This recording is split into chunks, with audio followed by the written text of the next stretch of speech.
में संलग्न होने के लिए स्थान चयन किया और कुशा की लंगोटी लगाई।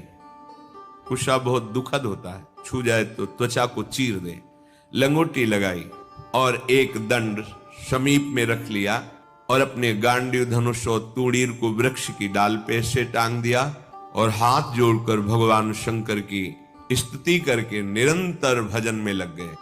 1 मास तक 3 दिन 3 रात कुछ नहीं खाना, उसके बाद सूखा पत्ता लेकर के पाना। दूसरा मास 6 रात के बाद कोई फल ले लेना।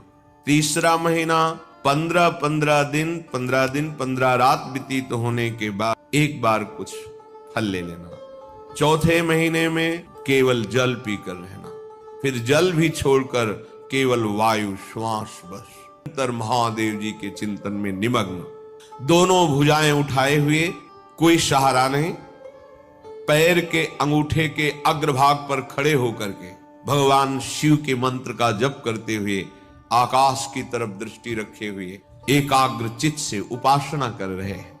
तदनंतर अर्जुन की भयंकर तपस्या को देख करके वहां रहने वाले जितने ब्रह्म ऋषि थे सब भगवान पिनाक पाणी महादेव जी के समीप गए और महादेव जी को प्रणाम करके कहा, देवाधिदेव, अर्जुन आपके लिए महान तपस्या से युक्त होकर के उपासना कर रहे हैं।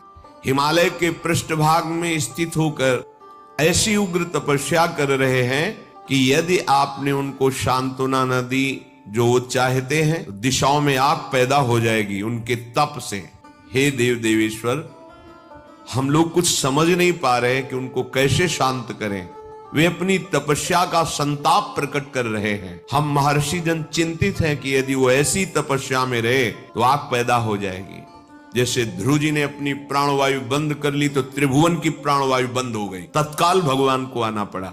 पवित्र चित्त वाले इन महर्षियों की जो सदा सबको सुख देने में तत्पर रहते हैं, उनकी बात सुनकर भगवान देवाधिदेव महादेव ने कहा, महर्षियों, मुझे पता है, तुम विषाद मत करो।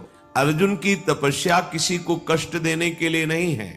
अर्जुन के मन में जो संकल्प है वो मैं जान रहा हूं। वो किसी लोकांतर के भोग की इच्छा से तपस्या नहीं कर रहे हैं। उन्हें जो पाना है वो मैं प्रदान करूंगा। तुम सब शांत चित्त होकर अपने अपने भजन में लगो जाकर। भगवान शंकर का ये वचन सुनकर जितने ब्रह्मर्षि आए हुए थे सब प्रणाम करके अपनी अपनी कुटिया को गए।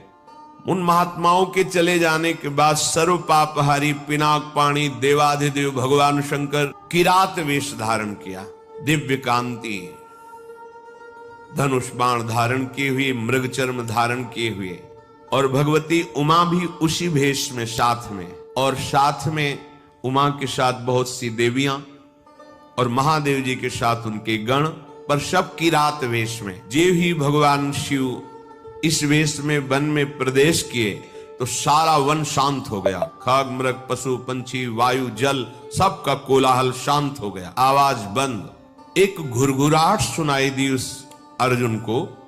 आकाश दृष्टि करके मंत्र जप कर रहे थे, दृष्टि घुमाई तो देखा एक विशाल सुअर उनको मारने के लिए तीव्र गति से आ रहा है। तत्काल अर्जुन ने अपने गांडीव धनुष को उठाया और प्रत्यंचा चढ़ाकर टंकार की, जिसकी ध्वनि उस शांत वन में गूंज गई। अर्जुन ने कहा, ऐ शुकर, मैं तपस्या में लगा हूं, किसी को कष्ट नहीं दे रहा हूं, फिर भी मुझे मारना पड़ेगा क्योंकि तू बिना अपराध के मुझे मारने के लिए आ रहा है। सुदृढ़ धनुष वाले अर्जुन को प्रहार के लिए उद्यत देखकर किरात रूपधारी भगवान शिव ने सहसा रोका। ऐ वीर, इस शूकर को मैंने पहले शिकार रूप में निश्चित कर लिया है, तुम अपना बाण मत चला देना। परंतु अर्जुन ने किरात के वचन की अवहेलना करके तत्काल भयंकर बाण के द्वारा उस शूकर को बेध दिया। जैसे अर्जुन का बाण वैसे ही किरात वेशधारी भगवान शिव का बाण भी उसी जगह लगा। दोनों के छोड़े हुए बाण से सुवर्ण रूप त्याग करके मूक दानों विशाल पर्वत की तरह वो अपने